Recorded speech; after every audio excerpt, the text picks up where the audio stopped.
Let's talk to Rupert Darwell, author of Green Tyranny, because we haven't even started yet on net zero. But we've got a story today, Rupert, very good morning to you, that good says morning, that the ambition of old Ed Miliband is to cover over an area of Britain the size of the West Midlands in solar panels, 347 square miles, I think, by 2030, which will achieve precisely what? I don't really know. Tell us. Well, it's to save the environment. They're going to destroy the environment. It's about the industrialisation of nature. It's absolutely reprehensible. We live in a beautiful country, or parts of it are beautiful, and they are going to cover it in wind turbines, in solar farms, and with new national grid pylons up and down the country.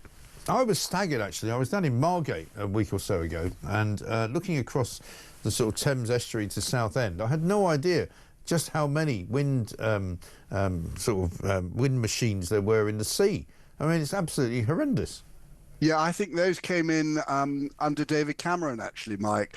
So this is very much, we shouldn't forget, this is actually, to say it's a bipartisan effort, we shouldn't forget the Lib Dems' awful involvement in this, and Ed Davey, when he had Ed Miliband's job, actually he was really one of the worst. Yeah.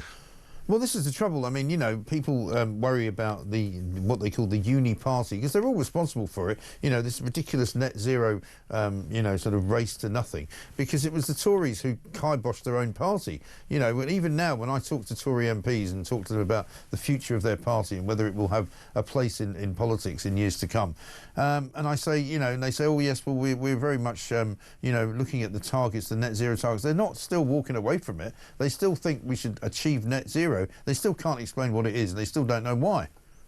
Yeah, so Kemi Badenoch, in her speech that got a bit of applause, putting a question mark over net zero, said that her objection to net zero was that there wasn't a plan, which implies if there was a plan, she'd be supportive of it.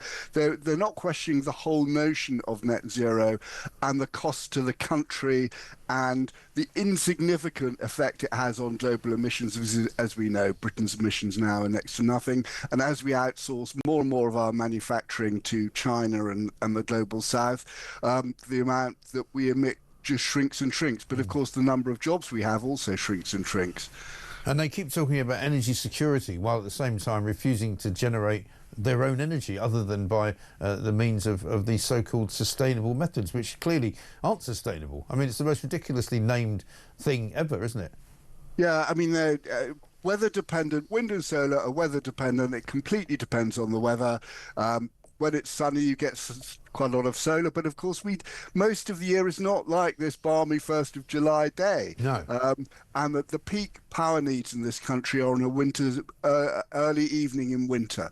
And of course, solar produces absolutely nothing then. And if there's a wind drought, as there can be, we are really in very, very difficult territory. Yeah, what's that German word for it? Is it Dunkelkopf or something like that? Yeah, Dunkelflaute. Dunkelflaute, when there's not enough wind. Wind drought. Yeah, wind drought, yeah. But it doesn't make any sense to me at all, you know, and when we see things like GB Energy, which is a complete racket, you know, which appears to only employ about 1 or 2 people, Jürgen, the man at the helm of it, who sort of, you know, sits there without really very much to do. All it really is, it seems to me, is a funnel for public money to be put through to make it look as if people are investing in green energy, when they're really not, because all they're doing is taking taxpayers' money and pushing it through their system. Yeah, the thing is that the subsidies for wind and solar are so generous that you've had queues of green rent seekers, green capitalists lining up to throw money at this. But of course it's all paid for by us out of our electricity and gas bills. And the fact is, Mike, every single extra wind turbine, every single extra solar panel means higher bills for ordinary people. Yeah. And they keep telling us the bills are going to come down, but they keep not coming down. I mean, there's another story in the Mail today about the next Archbishop of Canterbury, who's going to have solar panels and heat pumps installed into Lambeth Palace. They're spending £40 million. They're calling it an eco makeover, right? With the hope that the 12th century palace bill for annual heating will go down from £52,000 a year to £30,000 a year. Well, I'm no mathematician, but that's a saving of £22,000. How long before you make back the £40 million? Yeah, you never do. But never. the other thing, Mike, is that when people put solar panels on their roofs, like the Archbishop of Canterbury wants to do, when they sell back electricity to the grid, it's at the retail price, not the wholesale price, and the gap is made up by people who don't have solar panels. So it's actually a reverse Robin Hood tax. It's taking from poor people to rich people. And so this is what the Church of England is now involved in, taking money from poor people. Yeah.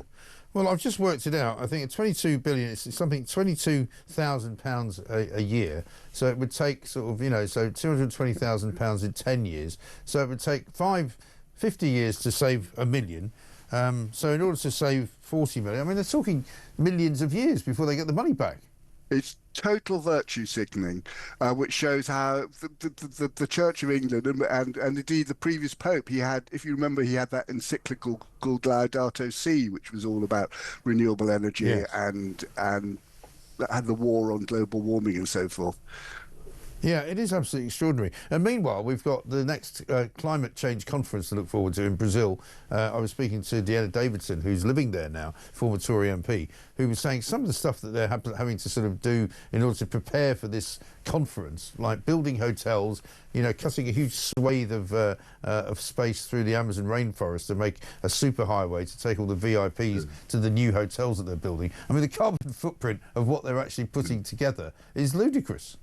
Yeah, climate conferences are well known for being incredibly carbon intensive. What they are, Mike, is if you ever have the misfortune to go to one, they are essentially trade fairs for the climate industrial complex. Yeah. Anyone who's got their snout in a trough goes to these, and they exhibit how much their wares and how much more money they can take out of poor people, and how they're going to impoverish Africa by inflicting this nonsense on the developing world. It is the most appalling place to be. Yeah. It really is. And of course, Ed Miliband only recently sent one of his aides over to make sure that the hotels were going to be suitable for him, wasting even more money. Yeah, Ed Miliband. He was a critical voice at. Do you remember the 2009 Copenhagen climate conference? That was the one Barack Obama turned up to. Gordon Brown said I can't remember 10 or 20 days to save the world. Do you remember we had the countdown to Copenhagen, and it completely flamed out? It was a total disaster because basically the Chinese, the Brazilians, the Indians, and the South Africans vetoed a climate treaty. So now we have this absurd thing where countries just make up their own commitments. So Britain is committed to net zero, and China is committed to peaking its emissions sometime after the turn of the century in 2060. Yeah.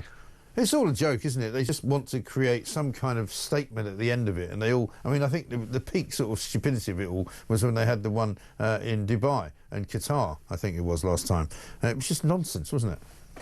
Yeah, actually, one could make the case that having it in the Gulf actually showed where power really is now in not just climate negotiations, but it's the global South that are the biggest emitters. They're the ones. They're the ones that have energy realism. They know that fossil fuels are absolutely essential to their economies, and we're climate delusionists, energy delusionists. We think we can power our economy on wind and solar. It's just, that is a form of insanity, Mike.